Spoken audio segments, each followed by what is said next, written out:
Now moving forward, and would like to call chairperson for the first session.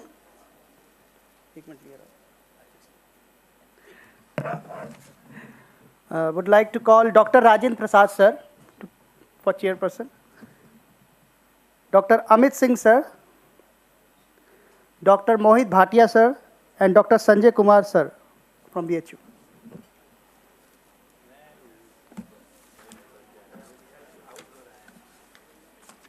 ठीक है.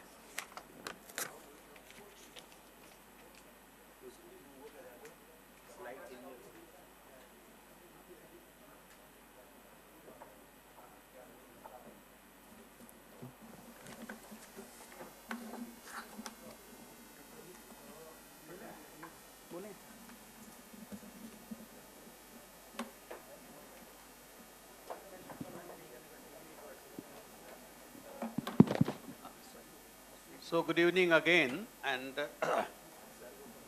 as Sakshi said very rightly that we are going to start our scientific session. Before I utter any word, I must compliment Dr. S.K. Pathak. I am not remembering the year, which year he did MD under me. बता सकते हैं? हैं? So 2003, and I see along with him there are many students, I will call them students, they have become now big guns in the field of pulmonary medicine. They are sitting here, Richa, Susmita, Saini himself, and then I can recollect anybody else? Doctor Maurya साहब की कहानी ये है, एक बार मैं बनारस से ही लखनऊ जा रहा था, रोड पे तो मुझे नहीं पता था, तो रोड पे मैंने इनका बोर्ड देखा, तो मुझसे रहा नहीं गया. अपने देखिए, हम टीचर के लिए क्या होता है, सबसे बड़े अपने बच्चे को, टीचर की खुशी इससे बड़ी. तो हम तो कहते हैं अभी आजकल भाई हमारे धन तो यही लोग हैं, बेटे बेटियां धन जो भी आप कहो, यही लोग हैं जो हमने कमाया है. तो आई एम वेरी, तो इनका मैंने बोर्ड देखा, मैंने ड्राइवर से कहा, शायद मेरी वाइफ पता नहीं याद थी नहीं थी, मैंने हैं अच्छा WHO के कोई सर थे, हम लोग किसी मीटिंग से आ रहे होंगे, तो इनका बोर्ड देखा, तो मैंने कहा यार ये तो अगर वही है, मेरे ख्याल से नाम तो वही है, ऐसा हो नहीं सकता. तो मैं इनके क्लिनिक गया, ये बड़े खुश हुए, इन्होंने मुझे क्या जलेबी वलेबी खिलाई वहाँ पर समझिए, तो वो सब मुझे याद है. तो really for a teacher it is always a pleasure to meet our students. और मैं इसमें पाठक जी को बधाई देना चाहता हूँ कि इन्होंने इन लोगों से, ऐसे मैं इन लोगों से मिलता रहता हूँ ऐसा नहीं है कि मैं नहीं मिलता हूँ, लेकिन यहाँ एक साथ अलग अलग मिलते हैं अलग अलग जगहों पे, लेकिन यहाँ एक साथ. अब इसके संग मैं ये सेशन शुरू कर रहा हूँ, और डॉक्टर सैनी साहब भी हैं जो पहला सेशन लेने जा रहे हैं. फॉर्चुनेटली ये भी मेरे स्टूडेंट हैं, और बहुत अच्छे, एक्चुअली आप समझ चुके होंगे जो बहुत अच्छे स्टूडेंट्स ही आगे बढ़ के निकलते हैं. Saini is now heading the thoracic oncology department in National Institute of TB and Respiratory Disease, and he has gone up very ahead. I have, because I know when he was kid, I must say when he was kid, doing MD under me, and way back, long way back. Saini साहब आप किस batch के हो? अच्छा batch ही, अच्छा हो, अच्छी बात है. तो ये लोग उसी बैच के दोनों लोग. So and he'll be speaking something on interventional. What is so? So he'll be speaking. Interventional pulmonology, a term has come from last few years, and now it has. When I joined department, let me say one or two lines. In 76, when I joined department of, means after my internship, I finished my internship in 1975 from doing MBBS from KGMC. In those days, the PG, there is no PG test. In KGMC, there was a very special rule by merit admission used to be there. There was a system of indexing, and so we each student have known that where I will get that admission. So I'll telling my own story. So I was in my batch among first 20 students of the batch. I could have joined any department, medicine, because my choice was medicine, because my elder brother was MS surgery, so I said I'll go to the medical side. So I could have got medicine, pediatrics and TB. There were 3 departments. In those days, tuberculosis का क्या बताएं, क्या हाल था मैं आपको describe नहीं कर सकता हूँ. डॉक्टर साहब हंस रहे हैं. हमारे जो गुरु थे खन्ना साहब, अब तो हम इनके गुरु, तो हम तो बहुत ही मतलब इनको बहुत हमने प्यार से पाला, लेकिन हमारे डॉक्टर अंसारी साहब बैठे हुए हैं, जो मेरे जब मैं JR1 था, वो मुझे दिन याद आ रहे हैं. तो ये हमारे सीनियर रेजिडेंट, उस वक्त चीफ रेजिडेंट कहते थे. तो डॉक्टर साहब भी, मैं यहाँ बनारस आता हूँ तो मैं इनको बुलाता हूँ कि आइए अब भाई, अब आप यहाँ आ जाते हैं. तो हमारे गुरु तो बहुत ही, he is no more, but बहुत ही टफ आदमी थे. तो वो टफनेस तो हमने छोड़ दी. हाँ, he is also from Banaras. याद आती है, हमेशा मैं उनको याद करता हूँ. लोग मुझे कहते हैं अपने गुरु को आप कभी भूलते नहीं हैं. हमने कहा गुरु को कैसे भूल सकते. So what I am trying to say, उस वक्त जब मैंने टीबी, उस वक्त डिपार्टमेंट टीबी डॉक्टर साहब था, टीबी के नाम से था. और खन्ना साहब जो हमारे थे, वो 5 सीटें थी उस वक्त भी KGMC में, MD टीबी में. और महाकाश से 4-5 सालों में एक MD देते थे, because he was himself triple MD honours थे वो tuberculosis. He was the only person in MD honours. हाँ, बहुत लोगों को नहीं दिया. और उसके बाद क्योंकि ही रोट हिज, इन लोगों को बच्चों को शायद नहीं पता होगा या हमने कभी बताया होगा, he wrote his MD papers with bibliography. And he was the only person in India who got honors in MD tuberculosis. उसके बाद तो लोगों ने हमसे कहा कितने साल में MD मिलेगी कहीं अपना दिमाग खराब कर रहे हो. लिटरली आई एम सेइंग, मेरे बैच वालों ने गाली गलौज तक करना शुरू कर दिया कि दिमाग खराब हो गया है. जब तुम्हें मेडिसिन मिल रही है, जब तुम्हें पीडियाट्रिक्स मिल रही है, तो तुम टीबी में क्यों जा रहे हो. लेकिन मेरी भी कुछ जिद थी. मैंने कहा नहीं, हम जाएंगे यही, क्योंकि हमारे दिमाग में ये था, ये बच्चे लोग बैठे हैं शायद कभी नहीं बताया हो, कि अगर यहाँ मैं क्लिक करके, मेरे मेरिट का उस डिपार्टमेंट में तब तक कोई बहुत कम ही लोग आते थे, नहीं आते थे, बाद में आने शुरू हुए. अब तो पल्मोनरी मेडिसिन बहुत मतलब हॉट सब्जेक्ट वो हो गया, उस जमानों में नहीं था. लेकिन हमने ज्वाइन इसलिए किया कि अगर यहाँ हम क्लिक कर गए, तो शायद हम भी ऊपर बढ़ जाएंगे. And that exactly had happened. Now I can share कि जो मैंने उस वक्त सोचा था, जो सोच के मैंने डिपार्टमेंट ज्वाइन किया, I am happy that we have been able to save the department, able to give new dimension. मुझे ये सब बात आई इनके सब्जेक्ट पे, सैनी साहब के interventional pulmonology. We were the first one I think in KGMC who started video bronchoscope. We were the first in the state of UP to start sleep lab. We were first in UP to start thoracic oncology even in KGMC, and we were the first one to start, say, thoracoscopy. And that has further led to the, all these things has led to the interventional pulmonology. I am happy that with little knowledge and little bit of hard work, we have been able to contribute so much, and now this department is a very hot department and everything is very, so with these little bit of introduction, मेरे को रहा नहीं गया ये बोलने के लिए. I would invite Dr. Saini. I also would request Dr. Amit Singh sir to join as chairperson, Dr. Arjun Prasad sir.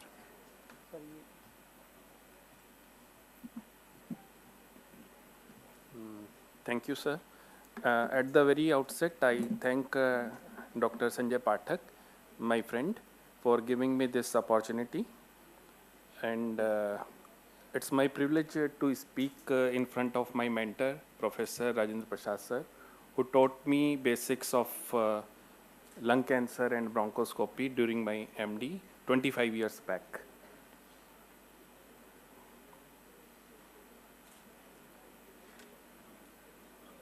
So in last 25 years, when I got admission in MD and sir taught me about lung cancer, there is not much change in the incidence and mortality of lung cancer in last 25 years. Still, as per Globocan 22, in terms of absolute numbers, still lung cancer is the number one cancer. And here we can see, although there is not much difference in terms of incidence among first three cancers, but if we see the mortality related to the cancer, so there is huge difference in cancer related mortality by lung cancer as compared to the number 2 and number 3. So this is worrisome that still after 25 years we are not able to save most of the lung cancer patients, not more than 1 year. So here we can see on the left side there is the incidence graph, and on the right side mortality graph. So other cancers we can see that mortality is less as compared to their incidence, but lung cancer we can see that the mortality is almost same as incidence. That means most of the lung cancer patients dies as by the time they are diagnosed and treated within few months or few years. So because 70 to 80% of lung cancer patients present at advanced stage, either stage 3 or stage 4, and 5-year survival in stage 1A is around 73%, but once the stage progresses to stage 2 to 4, the survival varies from 5-year survival varies from 9% to 46%. So to improve the survival and quality of life, it is essential to clinically detect lung cancer patients at an early stage. And the National Lung Cancer Screening Trial has shown that if we do lung cancer screening by low dose CT scan, there is 20% reduction in the mortality as compared to if we do the screening by the chest X-ray alone. So most of the nodules detected in lung cancer screening are either situated at the periphery. 80% of them are situated at the periphery, and it's difficult to sample these nodules because they are at the periphery, and it is difficult to reach by bronchoscopically, and also if we do it by image guided by CT guided or ultrasound guided, then there are chances of complication of pneumothorax, etc. So, and by the time we are seeing that lung cancer is getting more problematic, shifting of lung cancer cell type from centrally situated small cell lung cancer or squamous cell lung cancer, now it is shifting towards peripherally situated lung cancer, and where it is difficult to diagnose. The few reports in last few years have shown that even squamous cell carcinoma is now shifting towards periphery. Previously, it used to be 2/3 in the center and 1/3 at the periphery, but now it is almost 50-50. The more it is going towards the periphery, more it will be difficult to diagnose these cancers. So diagnostic yield of peripheral lesions by bronchoscopic procedures varies from 38 to 55%, while image guided it is around, it's slightly higher, 66 to 80%, but the chances of complication are more because most of these patients are having emphysematous changes also, and there are chances of pneumothorax. So there is an urgent need for newer diagnostic techniques to reach the lesion and to take the biopsy with sufficient yield. So we analyzed the data of our lung cancer clinic under a project of IUTLD and MSF, and we found we analyzed the delay at various stages in the diagnosis and treatment of lung cancer patient attending a tertiary care lung cancer clinic. And what we found that the delay at the, we divided the delay into 5 parts. From first symptom onset to the first visit to a general physician, then general physician to the specialist referral, then a specialist referral to the diagnosis and diagnosis to treatment. So what we found, the maximum delay was at the general physician level. So it is, that's why we need to do such type of CMEs and to make our general physicians aware that we should have the high suspicion in patients, especially who are having shadows in the X-ray, having high risk factors, and their microbiological testing is negative for other diseases like TB or pneumonia, and these patients should be referred early so that these patients can be diagnosed and treated earlier. And then we analyzed what are the causes of this delay, and we found that in around 30% of cases, the misdiagnosis of TB was the reason. These patients were wrongly diagnosed as TB and started on anti-TB treatment, and then they were referred to our hospital, and not because of suspicion of lung cancer, but as drug resistance case, because they are not responding and now they may be having drug resistance. So now comes the role of interventional pulmonology. So IPJ itself is a subspecialty now that uses advanced diagnostics and therapeutic procedures for patients with benign and malignant diseases of the lung, airways, and pleura. Rapid advancement of new pulmonary procedural techniques over the last 1 or 2 decades, there is great advancement in the interventional pulmonology field, and now normal routine bronchoscopy, taking bronchial biopsy, transbronchial needle aspiration, bronchial alveolar lavage, and now beyond that, EBUS and endobronchial ultrasound guided TBNA and biopsies, then guided bronchoscopy for peripheral lung nodules by radial EBUS or latest technology like electromagnetic navigation, then medical thoracoscopy for taking pleural biopsy in patients who are having undiagnosed pleural effusion. Then those patients who develop central airway obstruction, there are various modalities are available, ablative techniques, airway stenting, balloon dilatation, and beyond lung cancer, there are diseases like COPD, asthma, emphysema, which can be treated by interventional pulmonology procedures. And now some novel bronchoscopic diagnostics are coming up for enhanced visualization of the lesion, like in early stage lung cancer, like autofluorescence bronchoscopy, then narrowband imaging techniques, improved navigational access to the nodule using robotic bronchoscopic, electromagnetic navigation, cone beam CT scan. So we will discuss these if we have the time, otherwise we will discuss the routine and some advanced procedures.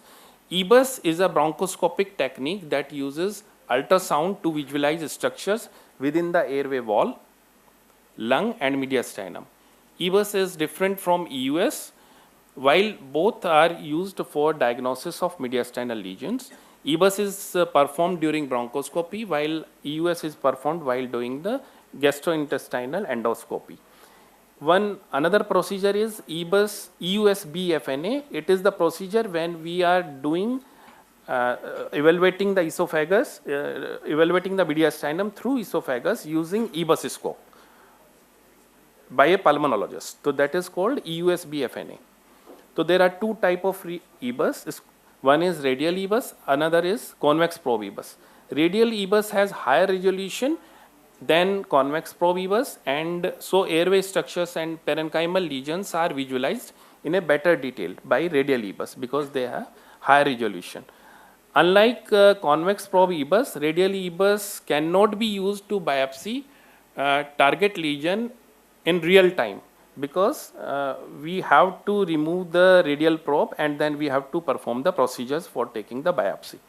So convex probe EBUS is more frequently used to acquire the tissue, while the radial EBUS is basically used to localize the lesion and then take the biopsy after localizing the lesion.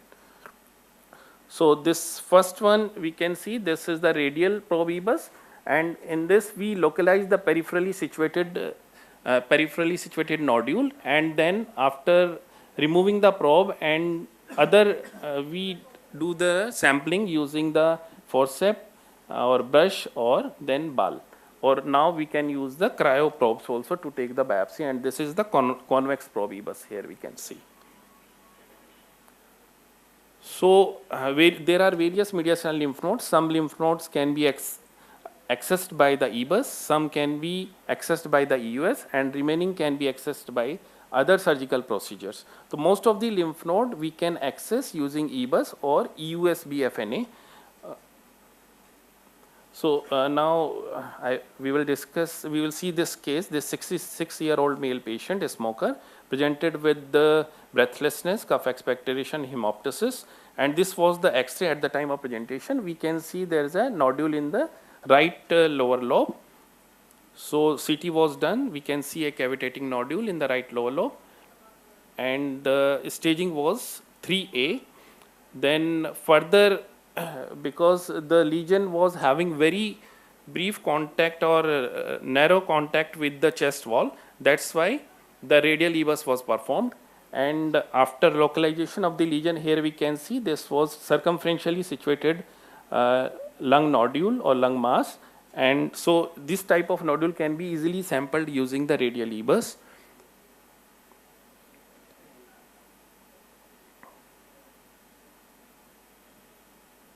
So PET scan was done, and we found there were some PET positive lymph nodes. So stage was 3C. So we have to do the mediastinal lymph node staging and sampled stage in 4L, 4R and 7 lymph nodes, but by pathologist all the lymph nodes were detected to be negative. So patient was operated, and the final stage came to be 3A, and then patient was treated with the. So here we can see that in a patient who in a small nodule, if we are able to detect such type of patient in early stage, so we can at least provide them good 5-year survival and quality of life, and even it can be curative also. So another modality, interventional modality, is medical thoracoscopy. 10 to 20% of cases of pleural effusion remains undiagnosed even after thoracocentesis and closed pleural biopsy. Medical thoracoscopy using either rigid or semi-rigid thoracoscope plays a vital role for evaluating undiagnosed exudative pleural effusion. Rigid thoracoscopy offers larger pleural biopsy specimen with greater ease than semi-rigid thoracoscopy. But rigid thoracoscopy is not widely available, so we have to use the semi-rigid thoracoscope, or which is almost just like a bronchoscope and easy to perform by the pulmonologist. So this case of hemorrhagic pleural effusion with ADA negative, then this thoracoscopy was performed using semi-rigid thoracoscope, and a pleural biopsy was taken and it came out to be adenocarcinoma. So now what is the role of interventional pulmonology in patients for palliative care who are having centrally situated tumors? So approximately 30% of lung cancer patients experience malignant central airway obstruction leading to significant morbidity. Techniques such as laser therapy, endobronchial electrosurgery, stent placement provide rapid symptom relief and improve the quality of life in these patients with central airway obstruction. There are various modalities. Some are thermal ablation, some are non-thermal ablation. Some are hot techniques, some are cold techniques, and similarly non-thermal interventions, different type. So here cryotherapy, in this we use the minus 60 to 80 degrees centigrade to freeze the tumor, and then we can remove, or we can do the cryotherapy of these patients, or cryo extraction also in these patients. This is the cryotherapy unit.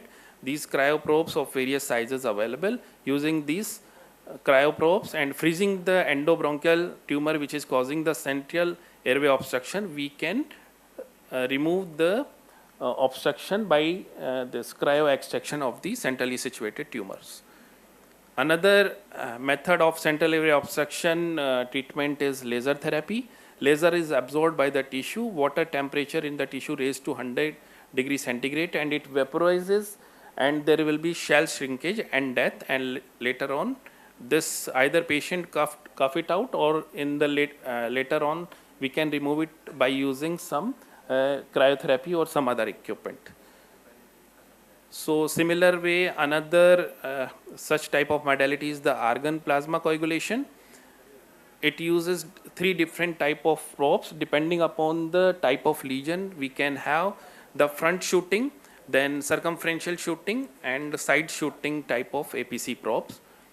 Then balloon bronchoplasty using CRE balloon in patients who are having endobronchial strictures, especially post-TB. Here we can see in one patient, post-TB stricture, there is a left main bronchus, only pinpoint opening is there, and then this balloon dilatation was performed using CRE controlled radial expansion balloon serially, and this is just after one sitting we can see the dilatation of the left main bronchus, and we can see the immediate effect after. This is the pre-dilation X-ray, then this is post-dilation, and this is 1 day after the procedure.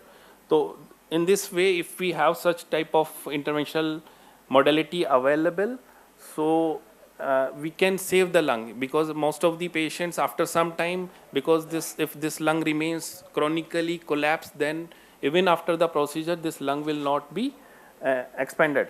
So early detection in cases of TB with post stricture lung collapse, we can perform such type of. Then another modality is airway stenting. So this airway stent can be used either for malignant neoplasm, and it can be used for the benign conditions also. Stents are made from several different materials, usually silicone, metallic stents, or there may be mixed silicone and metal, which are called hybrid stents. So these are the various type of stents which are available depending upon the type of lesion and the where the lesion is situated. We can use different type of stents. Then what is the role of interventional pulmonology in other lung diseases? So one is bronchoscopic interventions in COPD, like unidirectional bronchial valves we can use, because the only thing which can provide the mortality benefit in case of COPD is either long-term oxygen therapy in patients of respiratory failure, and another is lung LVRS surgeries, lung volume reduction surgeries. But lung volume, most of the patients are not fit for LVRS surgeries. So these are the some other options which can almost provide the similar type of benefit as provided by the LVRS surgeries. So these are unidirectional bronchial valves placement, biologic and polymer based technique to occlude lung segments, small stents placed through airway walls to allow trapped air to exit and to prevent the emphysema development or bulla development. Then thermal and steam vapor ablation and endobronchial coil placements and targeted lung denervation techniques. So these are some techniques which can be used using interventional pulmonology for COPD patients, and they provide the similar kind of benefit as provided by the LVRS. Then another modality, interventional modality, which can be used in patients who are having uncontrolled asthma even after maximum bronchodilation and inhaled corticosteroids. If those patients, those adults who are not responding, then this new modality can be tried, although it is giving mixed results. Some studies have shown that it is not beneficial. But BT is a potential treatment option for adult patients whose asthma remains uncontrolled despite optimized therapeutic regimens. It is a minimally invasive therapeutic intervention, targeted radiofrequency thermal energy to the airway walls, partial ablation of the airway smooth muscles. So this is the equipment, Boston Scientific equipment by the name Alair bronchial thermoplasty system, and it is usually done in 3 different steps over a gap of 2 to 3 weeks. First we do bronchothermoplasty in the right lower lobe, then after 3 weeks in the left lower lobe, and then in the right and left upper lobes. This particular modality is available only few centers in the country. Then few slides about the future of the interventional pulmonology. Some novel bronchoscopic diagnostics to enhance visualization of the pre-malignant or early stage of the cancer, improve navigation and access to the nodule, which are usually situated at the periphery of the lung, and sampling of these lung nodules. So these are the various new techniques for enhanced visualization. Autofluorescence bronchoscopy detects early changes in the bronchial tissue associated with pre-malignant and malignant lesion. It's useful in high-risk patients for early detection of lung cancer and other respiratory conditions like COPD and ILD. This procedure requires specialized training. So here we can see this is the endobronchial view under white light bronchoscopy, and this is under autofluorescence imaging. Here we can see the abnormal mucosa, dysplastic or metaplastic mucosa which is in the early stage of the cancer. We can detect early and can sample this area so that we can detect the cancer in the early stage. The another optic technique is the narrow band imaging, in which they use the narrow band spectrum of the light to differentiate the malignant or pre-malignant lesion from the healthy mucosa. So this here we can see, and this is the endobronchial view under white light, and here we can see this is the view under narrow band imaging, and here we can see that there are tortuous abrupt ending vessels which are this pathognomonic of malignant or early malignant or metaplastic changes. Then another new modalities of the future is the confocal laser endomicroscopy, in which we can do the microscopy of the lesion while doing the bronchoscopy itself. So CLE allows real-time microscopic visualization of the bronchial mucosa, aiding in the assessment of the abnormalities. It is effective for early detection of lung cancer and other conditions like asthma and COPD also. It can be used as a guiding system to find optimal cryobiopsy location in ILD patients, but this technique also requires a specialized training. This is the confocal laser endomicroscopy equipment. While doing the bronchoscopy, we can see the microscopic this features of the lesion in the real time. So only this we can see it will be different from the histopathology. We see the histopathologists see the microscopic view like this, but while we will be doing the confocal laser endomicroscopy, the view will be like this. So it will be require a definite this training for learning such type of images, because we learn to see such type of histopathological images, and here also instead of vertical it will be showing the horizontal sections of the lesions.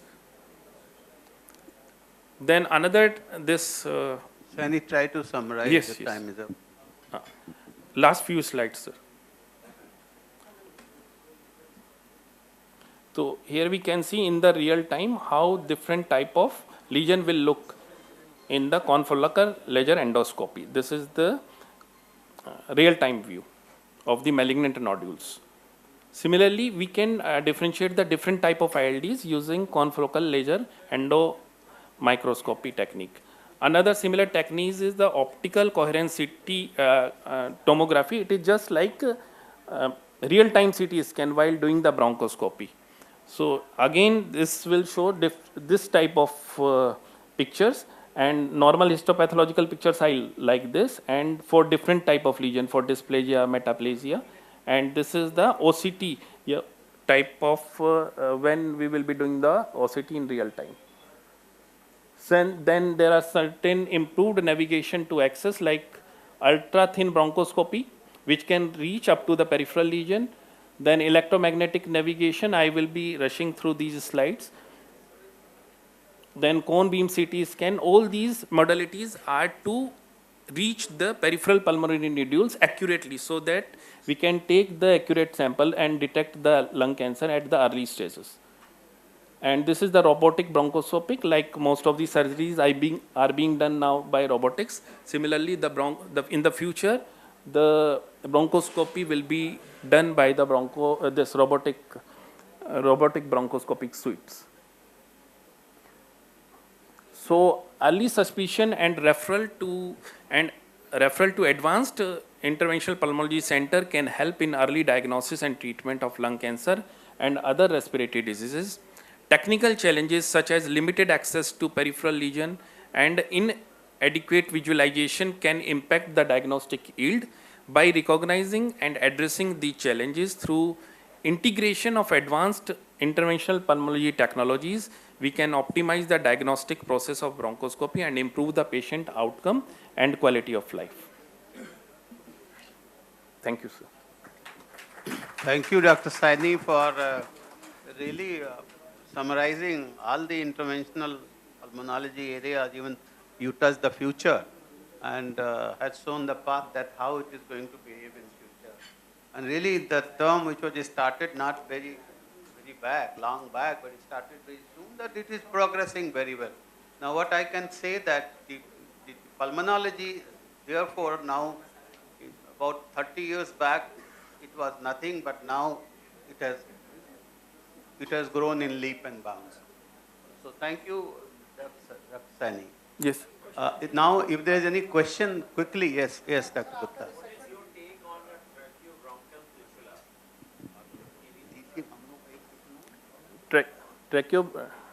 Tracheobronchial, tracheoesophageal fistula. Okay. If there is tracheoesophageal fistula, first we have to identify it is due to the esophageal lesion, esophageal malignancy, or is it due because of the tracheal lesion, tracheal malignancy. And we have seen some cases when there is some mediastinal lesion like TB mediastinal lymph node. Sometimes TB mediastinal lymph node rupture on both sides, one side on the esophagus and on the another side in the trachea, and make the tracheoesophageal fistula. So first we have to identify the pathology of the tracheoesophageal fistula, and then first we have to treat that pathology. And meantime, because unless we do prevent the aspiration of the esophageal content into the trachea, so we have to either first we have to do the duodenal jejunostomy for feeding, so that it will give chance for the trough to heal, and then we can do the stent placement. We need to place stent in the esophagus also and in the trachea also in such cases. So identify the pathology, treat that pathology, and along with this stent placement technology. Dr. Saini, I really enjoyed your talk. I just have one question for you, a small question. This is about, because most of the cases of lung cancer, when they come to us, they are quite advanced. But fortunately, some of the patients may be in early stages.